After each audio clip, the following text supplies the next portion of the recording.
नमस्कार, आप देख रहे हैं इंडिया डायरेक्ट न्यूज और मैं हूं आपके साथ मानवी ठाकुर। मेरठ में एक महिला ने सेना में तैनात अपने पति पर गंभीर आरोप लगाए हैं। महिला ने एसएसपी ऑफिस पहुंचकर अधिकारियों से न्याय की गुहार लगाई है। महिला ने अपने पति पर दहेज उत्पीड़न, मारपीट और अवैध संबंध रखने का आरोप लगाया है। महिला के प्रार्थना पत्र को गंभीरता से लेते हुए अधिकारियों ने कार्रवाई का भरोसा दिया है। पीड़ित महिला शकुंतला देवी कोतवाली थाना क्षेत्र के बच्चा पार्क की रहने वाली है। महिला ने बताया कि उसकी शादी 2023 में भानु प्रताप से हुई थी। शादी में उसके परिजनों ने 20 लाख रुपए खर्च किए और दान दहेज भी दिया। बावजूद इसके पति और उसके ससुराल वाले संतुष्ट नहीं हुए। आरोप है कि पति सहित ससुराल के लोग उसे अतिरिक्त दहेज के लिए प्रताड़ित कर रहे हैं और उसके साथ मारपीट की जाती है। महिला ने यह भी आरोप लगाया उसके पति के किसी अन्य महिला से अवैध संबंध भी है। जब इसका महिला ने विरोध किया तो उसको पीटा गया। महिला ने आरोप लगाया कि पति ने झूठे दस्तावेज तैयार कराकर उनका दुरुपयोग किया। फिलहाल मामले की जांच के आदेश दिए गए हैं। हम एसएसपी ऑफिस आए हैं, किस वजह से आए, क्या शिकायत है? मैं एसएसपी ऑफिस अपने हस्बैंड और ससुराल वालों की कंप्लेन करने के लिए आई हूँ। मैं बहुत ज़्यादा परेशान हूँ।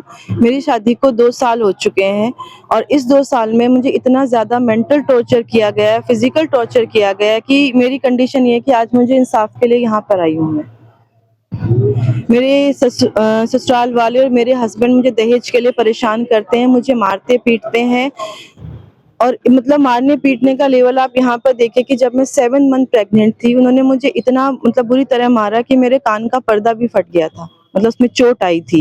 ये कंडीशन है और मार पिटाई का सिलसिला चला आ रहा है। कई चीज हस्बैंड मेरे जो है आर्मी में ऑफिसर हैं, अभी जम्मू में पोस्टेड है, लेफ्टिनेंट कर्नल भानु प्रताप, अपने यूनिट के ओसी हैं और अपने पद का इतना गलत फायदा उठाते हैं कि आप ये बताइए कि उन्होंने मतलब मुझे अपनी वाइफ तक का दर्जा वहाँ पे नहीं दिया। मेरे नाम पे फर्जी दस्तावेज उन्होंने बना दिए। डिपेंडेंट कार्ड होता है कि और डेटिंग ऐप यूज करते हैं गलत, मतलब इतने ज्यादा उनके इस तरह के रिलेशंस हैं कि कुछ गिनती ही नहीं है उनकी। उन पे मुझे अभी जानकारी मिली है कि शादी से पहले ही लगभग 3 साल हो चुके हैं, उनके ऊपर 376 के अंडर केस चल रहा है, मतलब रेप केस दिल्ली में चल रहा है और अभी डेटिंग ऐप यूज करते हैं। मैंने खुद उनको पकड़ा है इन सब चीजों के लिए। 4 फोन यूज करते हैं, मतलब कुछ मतलब ये है कि बता ही नहीं सकती हूँ मैं इनकी कंडीशन क्या है। लेकिन मैं फिर भी अभी तक कोशिश कर रही थी कि चलो ठीक है, शादी को चला लेते हैं। एक बेटा है मेरा, अभी 1 साल का हुआ है 8 दिसंबर को। और अभी जब रिसेंट का जो इंसिडेंट हुआ है जिसकी वजह से ये सब मतलब मुझे यहाँ तक आना पड़ा, वो ये था कि 16 नवंबर को मैं अपनी 2 बहनों के साथ वहां पर गई थी जम्मू। मैं तो वहां पर जब मैं घर गई अपने कुछ कपड़े उठाने के लिए सर्दियों के, तो वहां पर जब घर पहुंची तो मेरे बेडरूम में दूसरी लेडी थी उनके साथ और उन्होंने मेरे साथ मारपीट की, मुझे जान से मारने की कोशिश की। और वो लेडी कह रहे हैं कि अभी भी ये आलम है कि उनका ये कहते हैं कि वो मेरी फ्रेंड है, जबकि मेरे पास पूरी प्रूफ है। शादी से पहले से उन दोनों के रिलेशन चले आ रहे हैं और ये सब चीजें, और इंसाफ चाहिए बस मुझे। अब थाने गए थे, थाने शिकायत? हाँ जी, थाने भी शिकायत की है। अब मैंने जम्मू भी कंप्लेन की, वहाँ पर भी कुछ नहीं हुआ है। मैंने कई जगह पोर्टल पे कंप्लेन की है, वहाँ पर भी कुछ हो ही नहीं रहा है क्योंकि वो बहुत बड़े ऑफिसर हैं। क्या वजह है कार्रवाई करने से पुलिस भाग की? क्योंकि आर्मी का केस है, बड़े ऑफिसर का केस है। मैम, बात करें जिस तरीके से सरकार मिशन शक्ति 5.0 चला रहा है महिलाओं की सुरक्षा को लेकर और सारी हो रहा है, तो उसमें क्या आपको कारगर दिखाई दे रहा है? क्योंकि आप खुद एक महिला है, एक पीड़िता है, तो उसका कुछ असर दिखाई दे रहा है? अभी तक मुझे कुछ नहीं दिखाई दे रहा। आप ये लगाइए 16 नवंबर की घटना है, 16 नवंबर से आज क्या डेट हो गई है?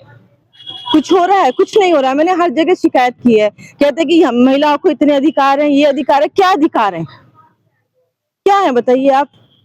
एक सवाल, आखिरी सवाल ये है कि जिस तरीके से एक फौजी देश की सरहद पर रहकर सुरक्षा का वादा कर रहा है, उनके रहने से सुरक्षा होती है और आप उसी के खिलाफ आए हैं, तो कैसा माहौल झेल रहे थे घर में? क्या देखिए, मैं फौज के खिलाफ नहीं है, मैं फौज का बहुत नहीं, मैं मान सम्मान करती हूँ। मैं खुद एक फौजी की बेटी। मेरी लड़ाई फौज के खिलाफ नहीं है, मेरी लड़ाई उस आदमी के खिलाफ है जो फौज का भी गलत फायदा उठा रहा है। उसके पद फौज के भी रहने लायक नहीं है। वो जिस तरह की उसकी हरकतें हैं, वो इस तरह लड़कियों को बुलाता है गलत। क्या सिक्योरिटी के साथ कॉम्प्रोमाइज नहीं कर रहा है वो फौज की? बिल्कुल।